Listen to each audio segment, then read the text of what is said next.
Hello, fellow Rebel Capitalists. Hope you are well. Super excited to get into your questions tonight, this Sunday evening. Hopefully, you had an amazing weekend. Just before we get started, I want to remind you to check out Rebel Capitalist Pro. If you like live streams like this, you'll absolutely love Rebel Capitalist Pro because it's the online investment site that I have with Lynn Alden and Chris McIntosh and a lot of other pros like Patrick Sresna, Brent Johnson, just to name a few. So you can go there, check it out at georgegammon.com/pro. And it's again, it's just not live streams with me, but live streams once a week, or excuse me, once a month with Lynn Alden, Chris McIntosh, Brent Johnson, Patrick Sresna, Jason Hartman. And then we have guests that come on as well. And sometimes we have live streams with the Rebel Capitals crew. And then we've got back-end research from Chris McIntosh and Lynn Alden.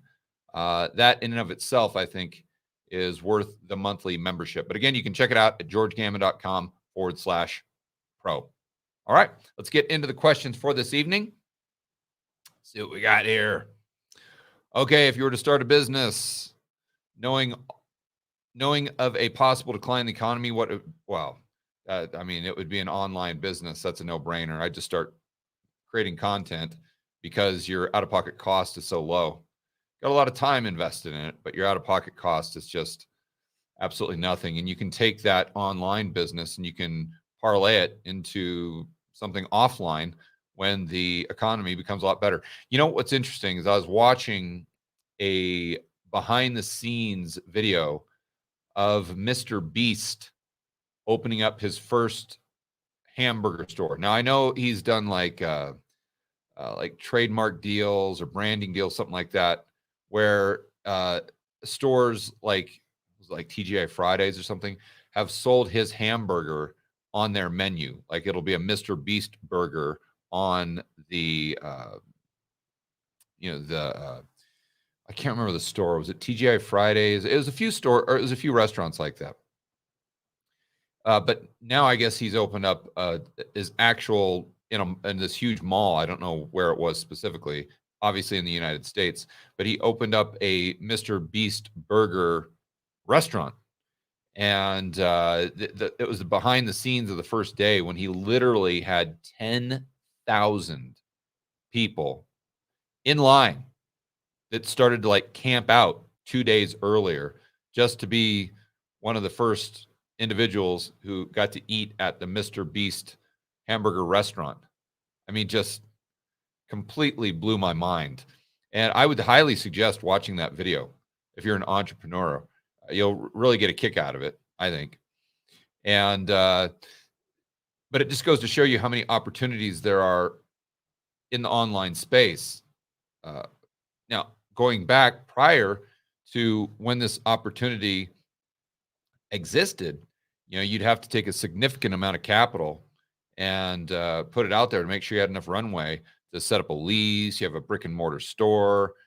You've got massive amounts of payroll, all to grow the business. That's why they always say that most businesses lose money for the first 2 or 3 years before you even break even. And that's the way it normally works. I can attest to that because I started several businesses that were the exact same. But now, I think that's the opportunity. So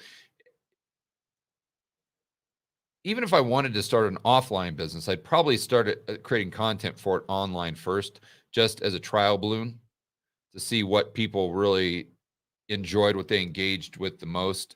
And then I'd transition it once the economy was a little bit better. Now, let's just say for a moment, you're like, oh, George, I can't do the content creation. It's not me. Then I would suggest, I had an idea the other day. I thought, this would be good in a recession. I would just look at things that do well, such as, beer and tobacco always do well. I'm sure in the next recession, marijuana is just going to be, unfortunately, it's going to be huge.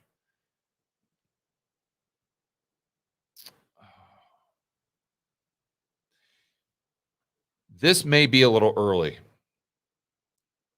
but crypto, not now, but crypto over the next 5 years might be interesting. So why do I say that? If you go back in time, you can see all these boom bust cycles where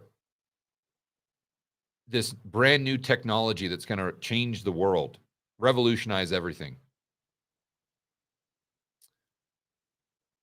First, there's like a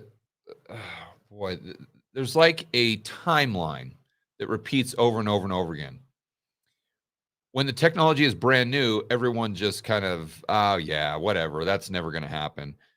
And then gradually more and more people start realizing that, hey, this is a game changer. And then the media catches on. And then once the media catches on, then everyone starts to know about it, and everyone starts piling money into all of these new companies. Let's go back to the 1800s. What was it back then? I mean, you guys know. I'm sure most of you on this live stream. It was the railroads. The railroads were that was the crypto of its day. That was the 1990s .com. Internet. Same thing. Exact same thing. Because we as human beings create different technologies, but our mental hardwiring is the exact same today as it was during the tulip mania. Maybe that's not a good example because that wasn't a new technology, but it's the exact same today as it was during the railroad bubble. Exact same today as it was during the .com bubble. And I'm sure within 10, 15 years, we're going to get another thing, another technology that's going to spring up and quote unquote change the world. And everybody's going to pile into it. And all these companies are going to spring up that don't make any money and no one cares. And they're all going to crash and everyone's going to get burned and there's going to be some frauds. And it just happens this way over and over and over again. But we still have trains, right? And we still have websites. It's just not the same ones. So usually the whole thing crashes down and then up from the ashes kind of rise, the phoenix rises. And that's where you see some good opportunities. And if you go back and look at when the best time to start, we'll just call it a website, an online business, would have been not right after the bust, but a couple years after. So let's go back to the .com bust, 2000, 2001. But then I would argue that the best time to start an online business would have been 2003, 2004, something like that. Just think, I mean, I know YouTube wasn't around back then, but just think if I would have just go, when did it start? Like 2000, when did YouTube start? Maybe 2006? That sound right? Let's just say that it was 2006. So let's assume for a moment that I just started my YouTube channel, the one that I started in 2019, the one you're watching right now. Just think if I would have started that in 2006. Think about that for a moment. I mean, that it would be, whatever success I've had, you can just times that by 100. When was Facebook set up? Facebook started in 2005? Something like that. Amazon made it through the whole collapse. And they came out the other side even stronger, obviously. So my point here is for those of you who are technologically savvy, you might want to pay attention to that. Because, in the past, when everything like Bitcoin was at 65,000, we'll use that as a proxy. That was pretty much the peak of the mania within the whole crypto space. And I know the Bitcoiners get all pissed off that you lump Bitcoin in. I'm not lumping Bitcoin in with the other crap coins, we'll call them. But it was the same mania. It was all the same hysteria, if you want to call it that. And as Jim Rogers teaches us, we always want to buy, panic, and sell hysteria. Now, I don't think there's been enough panic yet in the crypto space or even in the Bitcoin space. I've always said that I've got Bitcoin on the watch list, but I'm going to wait till I see capitulation. When I see the number of attendees at the Bitcoin conference go below like 1,000, that's when I get interested. When I see Saylor have to fire sell, that's when I get interested. When I see, all the Bitcoin podcasts and whatnot, let's say there's 100 of them right now. When I see that go down to 5, that's when I get interested. But on the way up, I really, although I saw the value in Bitcoin as far as having some sort of purchasing power outside of the banking system, that's where I always saw the value. I was very hesitant to say, well, the probability is high that it takes over the dollar as the global currency. And I would still be in that camp. But I still see value there. It's just at the time there was just so much froth and just the mania. Every time you turn on CNBC and when people are getting involved like this Kevin O'Leary and all these Saylor and all, I'm like, whoa, that is not one I want to buy. Because and what I would always say on Twitter, and I got crucified for this, is how often is a retail mania correct? Just go back throughout financial history. Show me the retail mania where all the retail ended up on the right side of the trade. It just doesn't happen. Unfortunately, this is not the way we're hardwired. But you guys get it. So I would look at something like that. Whenever you just see the whole house of cards implode, like we're seeing right now in crypto, a lot of times that's the opportunity. And I'm not saying go in and buy right now or anything like that. I'm just saying that, if you start getting interested in it now, in 2 or 3 years, after the whole thing collapses, no one's going to want anything to do with crypto. And that's the time to maybe start a business there, right? Other than that, I would just go back and look at other things that do well in a recession. I'm just trying to think. I'm trying to give you something unique that might be special to this next recession we have. I mean, one thing my mom did really well, she was a real estate agent, and during the GFC, she studied up and specialized in short sales. So she had a ton of business from short sales. So that was good. I would just think along those lines. What are the top 3 lessons you learned from reading the book Creature from Jekyll? I haven't read that book. I just read bits of it. I haven't read the whole thing. I know Mr. Griffin very well, and he might actually speak at our next mastermind group, the mastermind group that I have with Ken McElroy and Jason Hartman. It's called The Collective. And because our next meetup is actually at Jekyll Island. And I think that's in February. Yeah, I think in February.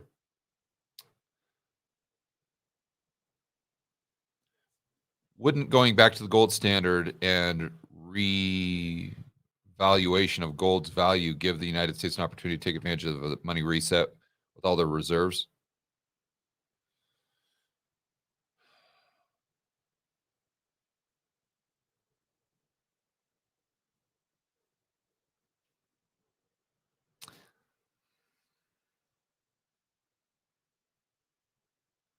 Right now, as we speak, I don't know. I don't know that would be an advantage. Long term, I agree.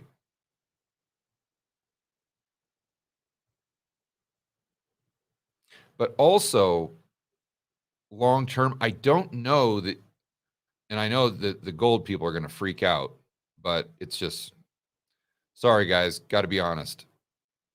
I don't know that it's realistic for the global reserve currency to be backed by gold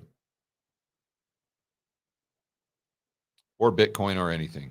Maybe that's tough though, because see, you've got to, when you have the global currency, reserve currency, that's accounts for 60, 70% of settlement for global transactions, even outside of commodities,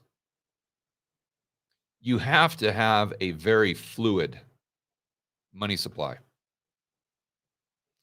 This has been the case since the 1950s when the euro-dollar system was set up. It was outside of the purview of all the central planners and the central banks. They could create as many dollars as they wanted to.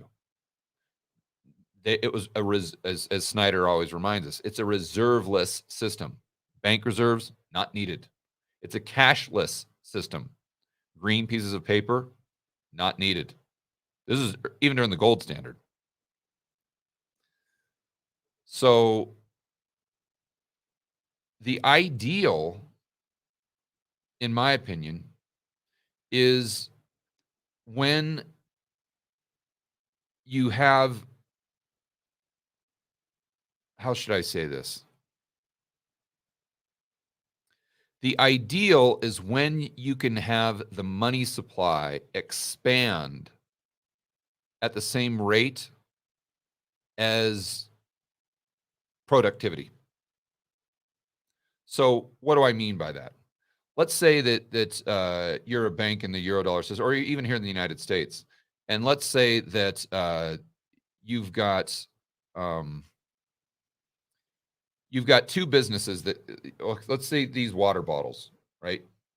So these water bottles are two businesses, and they go to the bank, and the bank says, and they do their pitch, and they've got fantastic ideas, and they've got a fantastic model, or maybe they've already got a business that's cash flow positive, and they just need a loan to get some more manufacturing, some machines to build more widgets.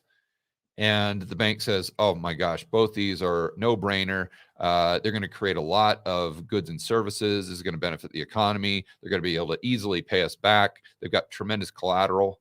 And look at their balance sheet, how amazing it is. So the bank is going to go ahead and extend both of those businesses loans if there's no constraints. Now, when they're creating those loans, they're creating additional currency units. Right? They're creating quote unquote money. They're creating dollars that didn't exist before, even if the base layer is gold or Bitcoin. Now, there's one wing of the Austrian economists that say, no, we want full reserve banking. And this is usually like the Bitcoin maxis. They would fall into that category. They do not want fractional reserve banking. And so in my example right here, you would maximize productivity because there wouldn't be a limit on the commercial banks' ability to create currency units. The catch here is you can't bail people out. So if you bail people out, then the banks start creating currency units for consumption, not production. That's the problem. Or then they start creating currency units just to financialize the economy, to create derivatives contracts, or whatever it may be. So then the next thing you know, we wake up and we've got $4 quadrillion worth of derivatives. Well, that one of the main reasons is because all these central banks come in and they backstop the whole system. So these banks are like, why shouldn't we create new currency units for everything? Not just productivity, for consumption and this and derivatives and financializing everything and taking risk. And then the Fed drops rates down to 0%. So it forces them to take more risk just to get a return. And the next thing you know, you have this whole convoluted cluster F of a system. But if you go back to the 1800s, we had fractional reserve banking. That was not a top-down thing from the government. That was bottoms up. That was a result of free market capitalism. But we allowed the banks to go bust. And yes, a lot of them did go bust. And it created cycles. But we had deflation of 50% from 1800 all the way to 1900. 100 years where prices went down by 50% while we had fractional reserve banking. The base layer gold. And the banks actually issued their own currencies. But it's just the government was out of it. We didn't have a central bank, with the exception of the early 1800s there. So this is, I think, a superior. Well, I shouldn't say superior. That makes it sound like it's almost perfect. This is the best bad system we as human beings can create, in my opinion. So now, if you go ahead and you back that entire system to where, now I think if it's redeemable in gold, that's fine.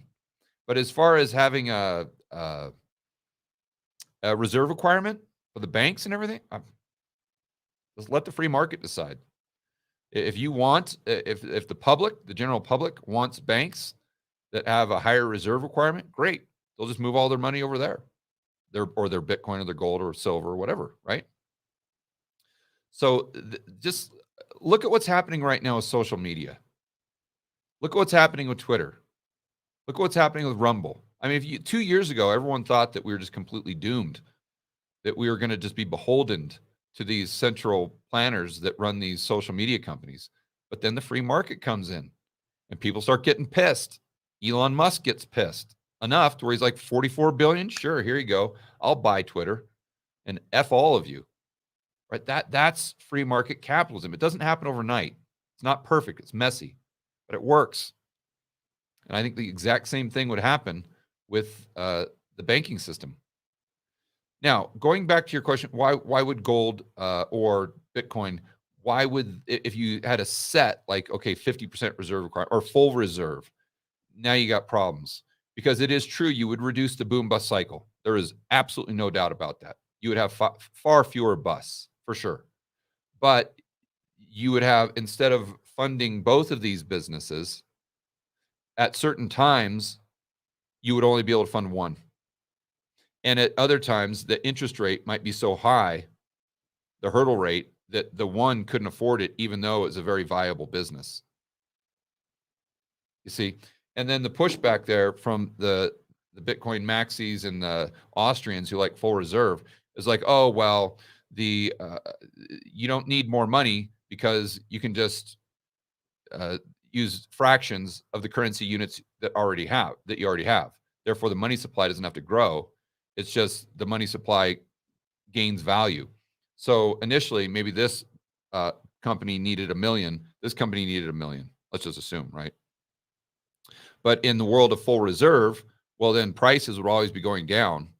Therefore, when these companies go back to the bank, to buy the same amount of goods and services or to buy the same machines, instead of each company needing 1 million, now each company would only need 500,000.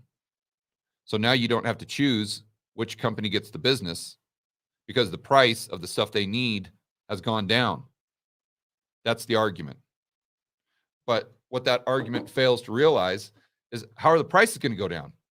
Well, George, we're just going to create more stuff. Really? How are you going to create a lot more stuff where the prices will go down if they don't have access to capital? Or they have access to capital, the hurdle rate at 20%. You see? It's a paradox that most people, and when I mean most people, I mean 99.999% of people, even on Twitter, FinTwit, they just haven't thought that one through. Haven't thought it through. They just need a whiteboard. But anyway, that's why having a global reserve currency that's backed by gold or Bitcoin would be tough. Would be very tough. You know, another thing that most people don't think about is they think that if you were to back the dollar or whatever by gold or Bitcoin, that you would never have inflation. That's utter nonsense. Nonsense. Because just bear with me here. I think this thought experiment's important for you guys because very few people understand this. I think very few people even thought about it. But let's just say that you only have 21 million Bitcoin, or you only have X amount of gold. Let's just say that the amount of gold that we have in the world today just stopped. You couldn't create any more. Okay, fine. Well, let's just think through what would happen. So you've got an economy like the United States that is a massive importer. So we have a trade deficit. Okay, so what does that mean? That means that the countries that trade with us, they have a trade surplus. So let's just say that we are all transacting in Bitcoin. All right, what's going to happen with the country that exports the most, that has the largest trade surplus. They're going to get the most Bitcoin. So what's going to happen to their money supply? It's going to go up. I don't care if there's only 21 million Bitcoin. If one country has 1 million last year, and this year they have 20 million out of the 21 million, what do you think is going to happen to the price of stuff denominated in Bitcoin in their local country? The prices are going to skyrocket. Nobody thinks of this. Nobody thinks of that. So they think that if we just had a limited money supply, that just solves all problems, that we're never going to have inflation ever, ever, ever again. It's nonsense. That's why you go back to throughout history. And let me give you one example here. There was this African king, and I can't remember the guy's name, but it was the first African king to become a Muslim or to convert to Islam, right? And I can't remember what year. It was maybe 1000 AD or something like that. So he converts to Islam, right? And this king was very well known for being incredibly rich and having just an epic amount of gold. Not fiat currency. No. Gold. Not even pieces of paper. So when this king converted to Islam, the first thing that he did is he set up this tour to Mecca.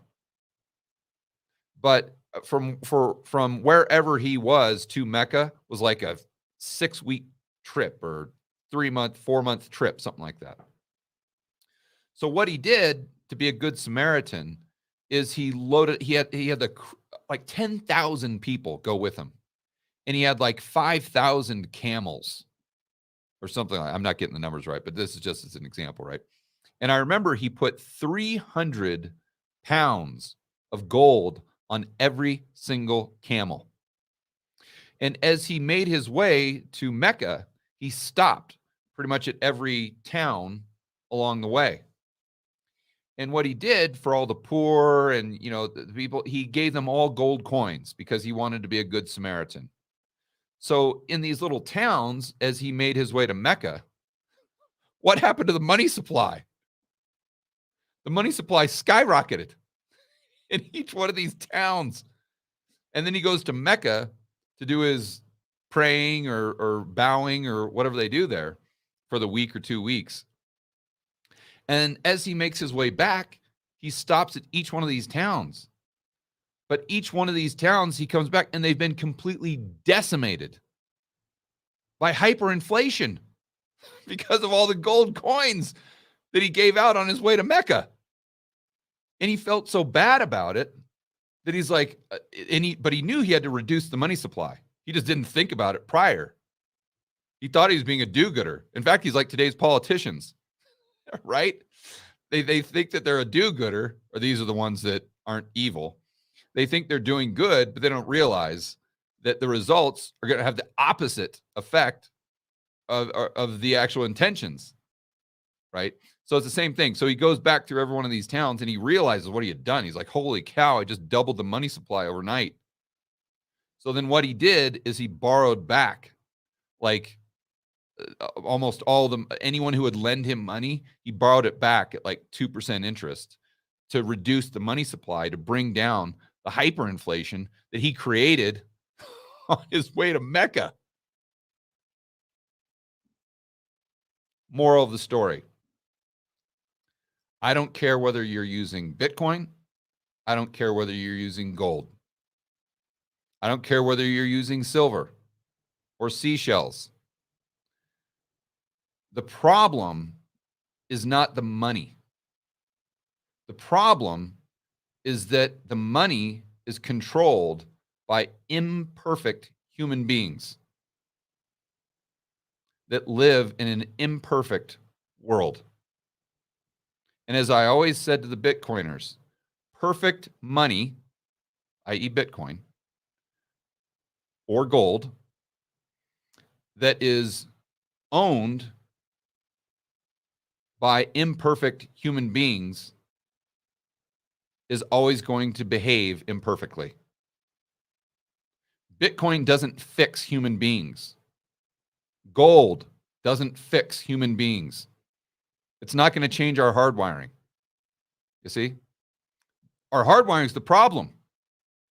The problem is not the money. And I don't care how much of a fanatic you are on Bitcoin. If we went on a Bitcoin standard or even a gold standard, I mean, it might work well for a few years. I give it maybe 5 until we have a war, we have something. And what are they going to do? They're going to say, oh my gosh, this limited money supply, we got to do something. Let's go ahead and create paper claims on the 21 million Bitcoin. Next thing you got 42 million. Bam. Next thing you got 100 million. And then we're off to the races. Look at this. I don't want to go off in too much of a tangent here, but guys, I think this is very important, right? Look at the crypto space, what it's become. Remember when crypto first started, or we'll use Bitcoin as a proxy there. What was the whole argument? Oh, we've got this terrible financial system. The whole economy is over financialized. We've got all these derivatives. We've got look at what happened to Lehman Brothers. The banking system is fragile. We've got this euro dollar system that is reserveless. They've got no constraints on their balance sheets whatsoever. So political greed and all these banksters, they can just decimate the middle class and the poor by creating this inflation and all these extra currency units, right? That was the argument. So now we need sound money. We need sound money that they can't control. We need decentralized money so we can get rid of all this excess financialization. Because if they couldn't create the money out of thin air, then they couldn't financialize the economy. Then you have, like, let's say 2021, you have the rise of the, let's say, the crypto ecosystem. And what's the first thing they do? They create crypto derivatives. They create Bitcoin derivatives. And if you guys follow me on Twitter, I'm sure you remember me tweeting about this. And I would have arguments back and forth with these people, and they say, "Oh, George, you don't understand. This is amazing. Now we can do these wraps around Bitcoin, and we can lend it over here, and we can rehypothecate it over here." And then I remember another podcast host that I was on their podcast, and they're telling me how great this new technology was because it allowed you to extract equity from your house in whatever unit you wanted to. So let's just say you ran out of money at the end of the month and you needed an extra $100. You could just immediately extract that equity through some sort of smart contract or whatever, blah, blah, blah, blah, blah. And my rebuttal was, yeah, okay. I mean, that's cool, but is the problem with our economy that we don't have enough credit? Like, is the problem with our economy that the financialization just isn't efficient enough? What are we talking about here, guys? No, we need less financialization. We need less leverage. We need less consumption. We need more productivity. We need more work. And then they just completely went off the deep end. It's like the whole pitch at the beginning was less financialization. And then 6 months into it, the whole pitch is that we're creating even more financialization than we had before. Woo! Yay! Let's get on board. All nonsense. But why did that happen? Was it a flaw of Bitcoin? No. It was that Bitcoin, let's call it a perfect money, was owned and managed by imperfect human beings. At the end of the day, that's the problem. And gold, Bitcoin, silver, it doesn't solve that problem. Now, I do think that it could be superior, and I do think it would make it better for 5, 10, maybe 15 years. But inevitably, no matter what you use as base money, even if we have a full reserve system, we're going to be right back where we are today. It's just a matter of time.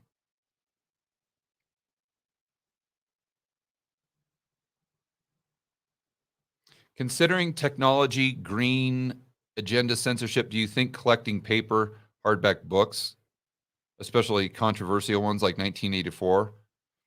Yeah. I mean, it's interesting. I definitely consider it. What's your downside? The downside is you got a lot of cool books. So, and you might want to start with Schiff's book or Schiff's dad's book that was like one of the only 2 books that's been banned in the United States. I can't remember what the name of the book is, but if you guys just Google Irwin Schiff banned book, you can find it. Now, I don't know if Peter still sells copies of that, or I don't know if it's legal. So if it's not legal, just ignore what I'm saying. I'm just assuming that it's not legal to buy one of those books now, although it may have been in the past. But if it's not illegal now, that may be something cool. And yeah, interesting idea.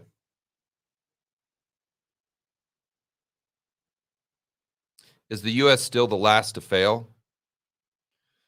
I think if you're talking about the major economies, that the highest probable outcome is the U.S. will be the last man standing. Just like Egypt. If you guys didn't watch that whiteboard video that I did, I'd strongly suggest it. The title, I did it about a month ago. The title was The Collapse of the American Empire, something like that. It had that in the title. And it was just where I was going through a thought experiment as to how the American empire may collapse.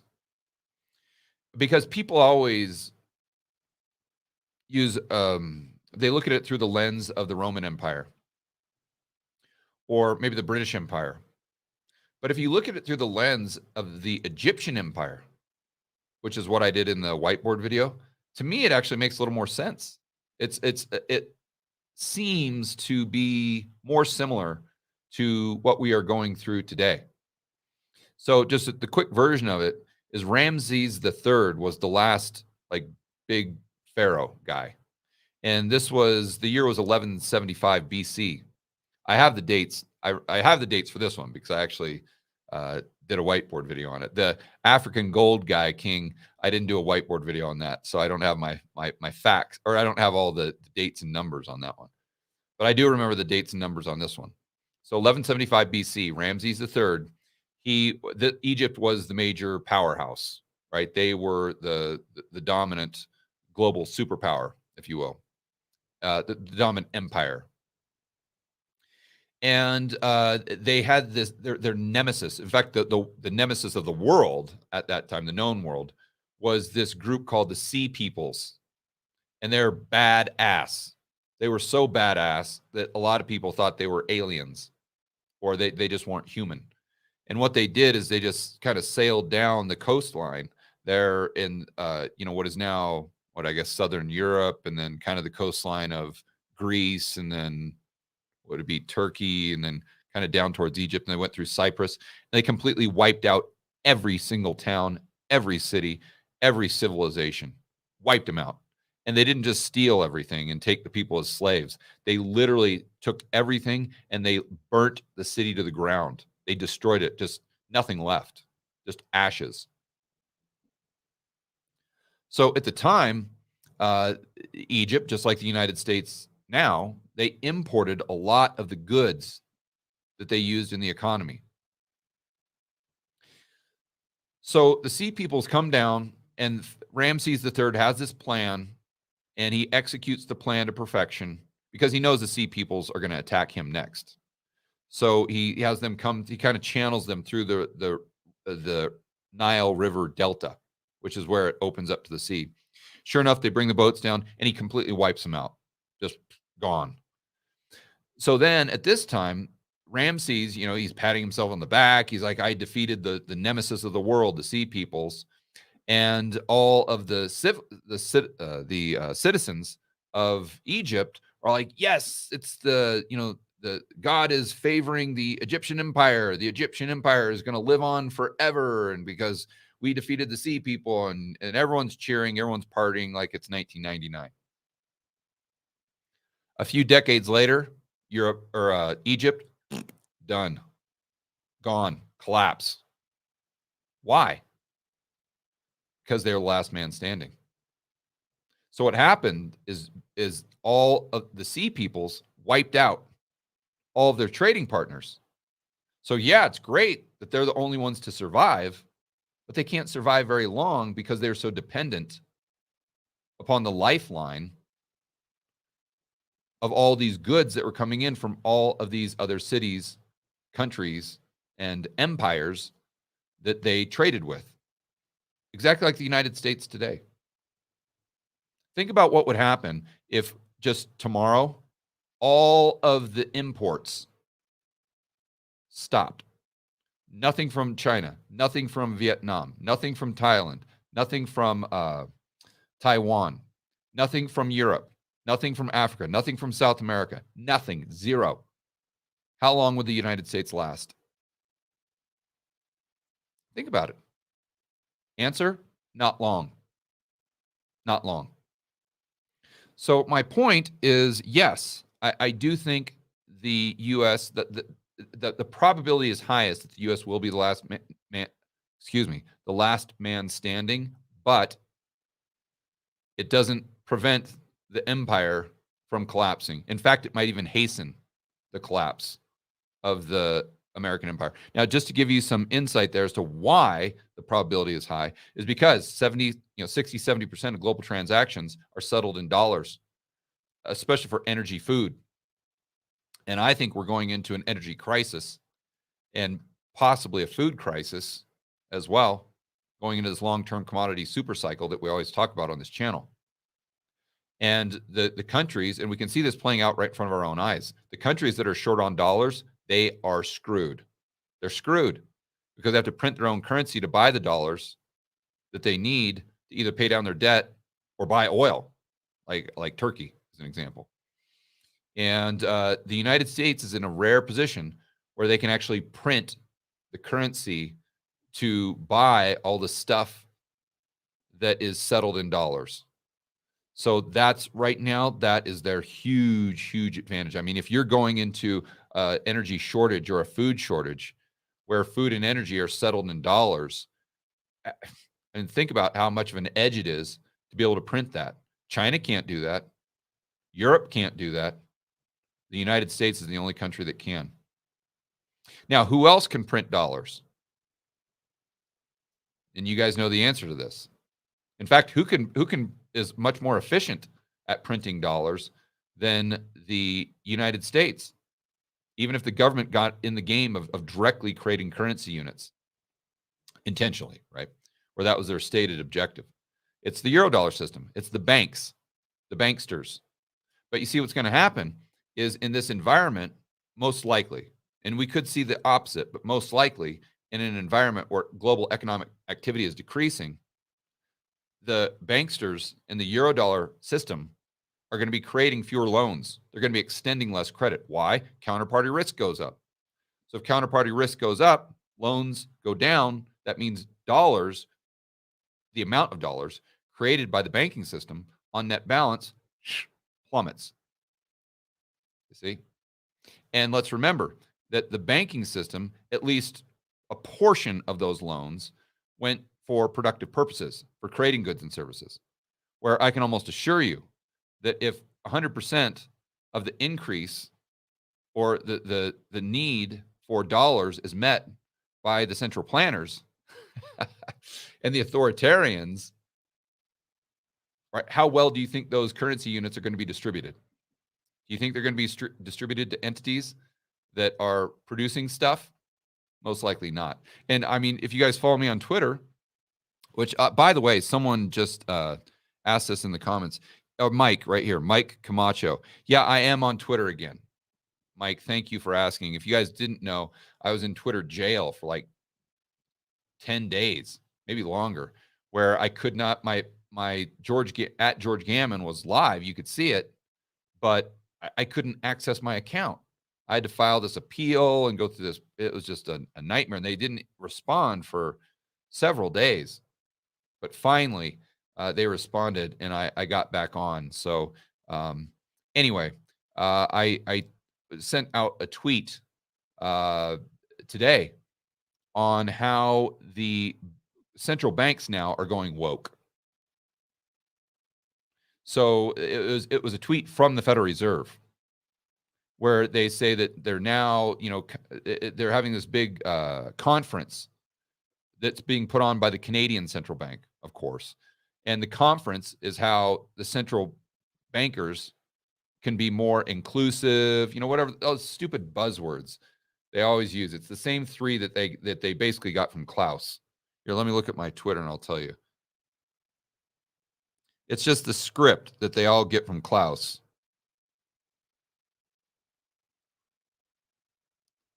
And they've got they retweeted like this online flyer that they made. Yeah, it's the Conference on Diversity, Equity, and Inclusion. Those are, whenever you hear people use those words, you know that they're drinking the Klaus Kool-Aid. That's for sure. So my point is, what happens when these central banks are now, or the central bank, the Fed, is responsible for creating all these dollars that need to circulate to keep the whole system from imploding, and they're going woke? Where do you think those new dollars are going to go? They're most likely going to go to all the wokesters. And then the corporations are going to have to be more and more woke just so they can get the credit or get credit cheaper. And then what's that going to do to productivity? So now we're lending based on your view of how many genders there are, right? It's not based on merit. It's not based on how efficient you are or your ability to pay back the loan. It's not based on your ability to create goods and services. It's just based on your ideas, or what you say your ideas are, as far as how many genders. If you only think there's two genders, oh no, you're not getting a loan. No way. No way. You only think there's two genders? What are you, some sort of domestic terrorist? Is what they're going to say. So think about the level of inefficiency. Think about what happens to productivity globally. Once the extension of credit goes from the banks in the Eurodollar system to the central banks that are adopting this woke narrative. And remember, their balance sheets are infinite. They don't care about being paid back. At least the balance sheets of the banksters in the Eurodollar system, at least they can't have negative equity, right? They're not infinite in that way. They have a P&L. They have to be paid back. So they have an incentive to lend to people that are actually going to be able to pay them back with interest. Where the central banks have no incentive for that whatsoever. None. And if you want proof of that, just look what they did during 2020. Remember when they were buying corporate debt? Look at what they do in quantitative easing. Do they only buy bonds if they know they're going to get a good return on those bonds? No, they're an indiscriminate buyer. Why? Because they have an infinite balance sheet. They can have negative equity, and it doesn't even matter. So, again, my point there is that, well, I guess I went way off on a tangent, but hopefully you guys can get some value there, because I think it's very important that we need to think about these ideas. And by the way, if you didn't know, the Fed just came out and started a trial of their own central bank digital currency. That's right. This is not speculation anymore. This is not some sort of tinfoil hat, but we're way, way past that, to the point where they're actually doing, the Federal Reserve, right now, if you don't believe me, Google it as soon as we get off this live stream. The Fed has started a trial of their central bank digital currency. It's happening right now as we speak. So, I mean, if you combine everything that I've talked about here over the last 20 minutes on these tangents, and I'd suggest writing that stuff down, those main talking points, and just thinking through how that would play out on your own. Think through what the probabilities are. If you think that I'm right, that they are going to implement a central bank digital currency, and that's going to allow them to extend credit, and they're going to go more and more woke. How do you set up your portfolio accordingly? Right? If you think that the United States is going to be the last person standing, but that could be bad for the US, not good. How do you set up your portfolio? Because this is what it all goes back to. And that's why I try to, or I sometimes allow myself to go off on these tangents.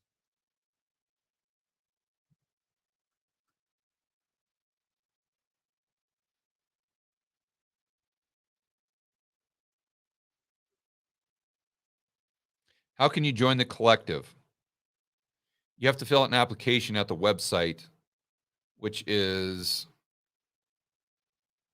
Collective Mastermind Group, I think. Hold on a second.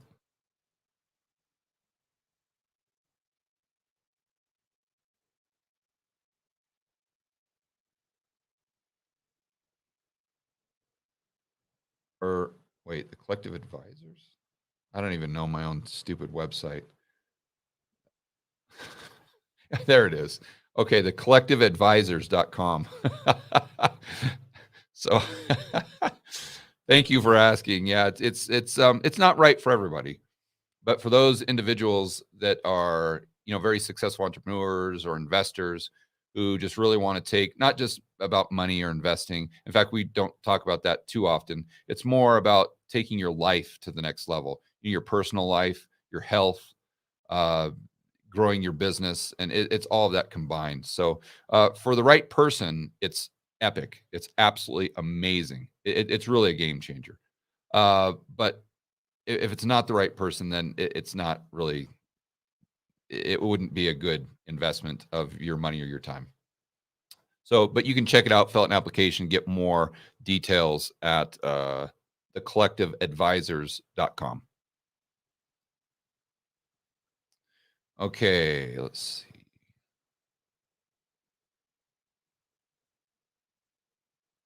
CD rates from banks, 1 year, 3.9%. 5 year 4.2, even a 1 month 4%. Secondary markets at TD. Okay, I see 5 years going at premium of 5.3, but those are callable. What the hell is going on? Well, I mean, interest rates on the short end are going up, my friend. Look at the yield curve. I mean, I don't really like CDs. I'd prefer treasuries or T-bills, with the same duration or same maturity, time to maturity. But yeah, that's what happens when interest rates go up. Now, what's interesting is that CDs,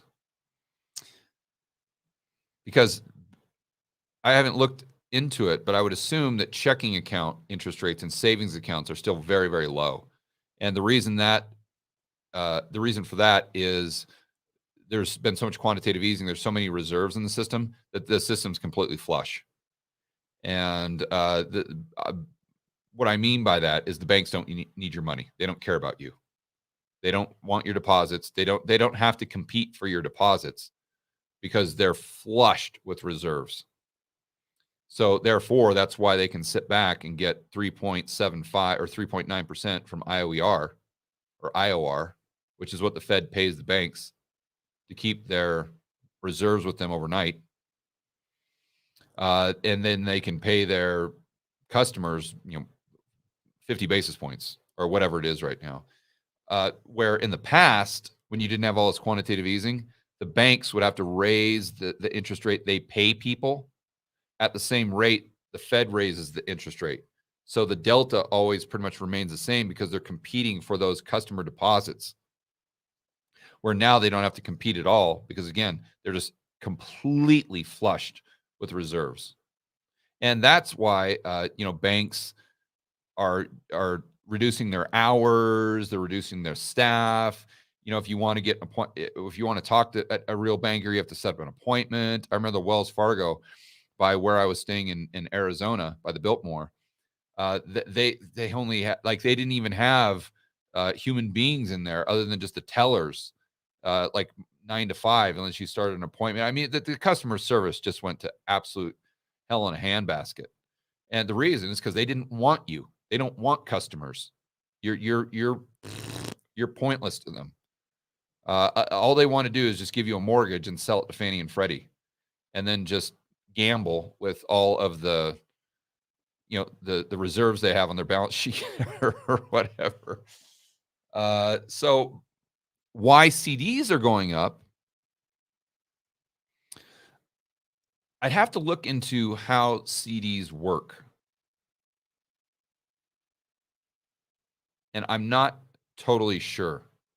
I understand how money market mutual funds work, but the CDs, I'm not sure how the bank is giving you the additional interest rate on top of a savings account or something, because obviously they're taking more risk there.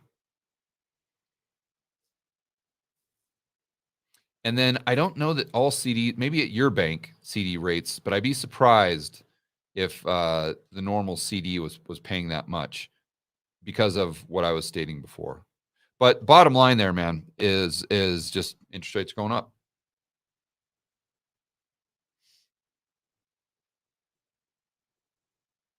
What was the most difficult problem I dealt with as an entrepreneur? Easy. People is always your biggest problem. Finding the right people, keeping the right people, managing people. If you didn't have to manage people, running a business would actually be pretty easy. So that's going to be always your biggest challenge. And that's why when everyone asks me, what personality characteristics you have to have, or what skill set you have to be a successful entrepreneur, the number one thing I always say is you got to be good at managing people. All right, guys, I'm going to shoot over to Rebel Capitalist Pro to do a live stream over there for the members where we answer their questions directly, myself, people like Lynn Alden, Brent Johnson, Chris McIntosh. So if you want to take your investing to the next level, if you want to get that back-end research from incredible minds like Lynn Alden and Chris McIntosh, and if you want more of these kind of like not one-on-one, but more of the kind of VIP type of live streams every single month from all of us, and we'll answer your question directly, then check that out. It's Rebel Capitalist Pro at georgegammon.com/pro. All right, let's do some shout outs here. Oh, who do we have? Let me go to the bottom. Oh, I saw All Nighter Hider. Oh, Casey Sunshine. Want to shout out all the OGs here. Silver. Oh, he or she's an OG too. There's All Nighter Hider. I think I said him. Zero Silver Hawk in the house. Yes. Okay, we got Constantine K, Carlos Garcia, Boy Brow, Greg Austin, James M, Yellow Squanchy, Camille Waziski. I'll go with that. IR Impossible, Luke Sacher, Doc Fish, Paula Sabursula, James M, Guts Bursek, G3 Power, Book 335. Okay, who else will go down the list? Ian Penswick, Lily Gazoo, Ultimate Bargains, Becky B in the house, another OG, Wayne Smith, another OG, RR, another OG, Market Mania, another OG. Awesome, good to see you guys. Boozy Badass, Doc Fish, Baxter Frog Adelic Research Group, Ralph Steiner. All right, guys, enjoy the rest of your evening. And as always, make sure that you're standing up for freedom, liberty, free market capitalism. I'll see you in the next video.